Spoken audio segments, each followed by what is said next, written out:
গ্রাম কৃষ্টির উৎসবে পেয়ে গিয়েছি এই মেলা কমিটির একজন কার্যকর্তাকে, প্রসূন ভৌমিক, তার সঙ্গে কথা বলবো। তাহলে এই যে বিরাট আয়োজন, এই আয়োজন সম্পর্কে একটু জানবো, কি কি হচ্ছে।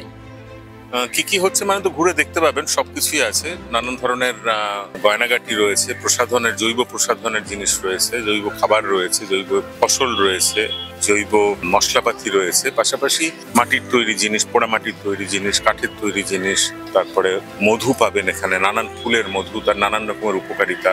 এছাড়া শাড়ি, তাঁতের শাড়ি, ফুলিয়া থেকে সরাসরি এসছেন এখানে নানান রকমের তাঁতের শাড়ি নিয়ে। মানে যারা খাদ্যরসিক তাদের জন্য যেমন ঠিক, তেমনি যারা মানে খুঁজে খুঁজে উৎকৃষ্ট মানের জিনিস কিনতে চান তাদের জন্য একটা পারফেক্ট জায়গা এটা। এবং এখানে ঘর সাজানোর জিনিসের পাশাপাশি আমরা শারীরিক ভাবে সুস্থ থাকার জন্য যে জৈব পদ্ধতির জায়গাগুলো আমরা বেশি করে গুরুত্ব দিয়েছি।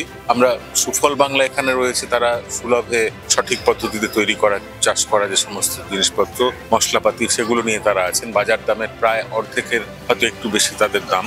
আলু, পটল, পেঁয়াজ থেকে শুরু করে সব ধরনের ফসল এবং মশলা এবং আচার রয়েছে, নানান ধরনের আচার। এরকম ভাবে চলছে। এটা 8 বছর হলো মানে রামকৃষ্টি উৎসব।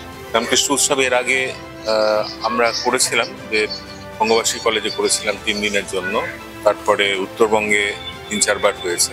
প্রেস ক্লাবের এই বর্তমান তত্ত্বাবধায়ক যারা, তাদের কাছে যখন এটা কনসেপ্টটা নিয়ে আসি, দেখানোর জন্য আসি, তারা অত্যন্ত উৎসাহিত হয়ে বলেন যে তারা এটা এখানে করতে চান। এই 7টা দিন এই প্রেস ক্লাব প্রাঙ্গণটা সর্বসাধারণের জন্য উন্মুক্ত, প্রবেশ অবাধ, সবাই আসতে পারেন সপরিবারে, সবান্ধবে। সারা দিনের মতো করে অনেকে আসেন, কেউ এখানেই পিকনিকের মতো খাওয়া দাওয়া করেন, কেউ বাইরে থেকে খান, এখানে আমাদের ক্যান্টিন আছে প্রেস ক্লাবে, সেখানে কেউ খান করে সারাটা দিনই তারা সপরিবারে সবান্ধবে এখানে থেকে যান এবং আনন্দ করেন। 29 তারিখ পর্যন্ত এটা এরকম চলবে। আমাদের এখানে এই 7 দিনে মোটামুটি 12-15 লাখ টাকার মতো টাকার রোল হয়। আমরা তো কেউ হাতে নিই না, কিন্তু যারা আসেন তারা কেউ না কেউ সেভাবে উপকৃত হন এবং সরকারি সাহায্য তাতে পাওয়া যায়। এখানে সরকারি সাহায্য সরাসরি আসে আমাদের, যারা 2টো করে দল আসে, দিনে 2 বার প্রোগ্রাম হয়। আজকে যেমন একটু আগে কবিয়াল হচ্ছিল, একটু পরে গম্ভীরা হবে। এই দলগুলো সরকার পাঠায়। এই দলের সমস্ত সদস্যরা পার ডে আমাদের অনুষ্ঠান করার জন্য 1000 টাকা করে পান। তারা নথিভুক্ত শিল্পী।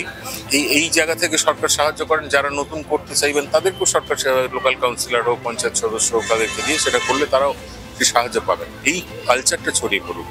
রোগ সংক্রামক হয় সেটা খারাপ, কিন্তু সুস্থ সংস্কৃতি সংক্রামক হলে সেটা সমাজের পক্ষে খুব ভালো।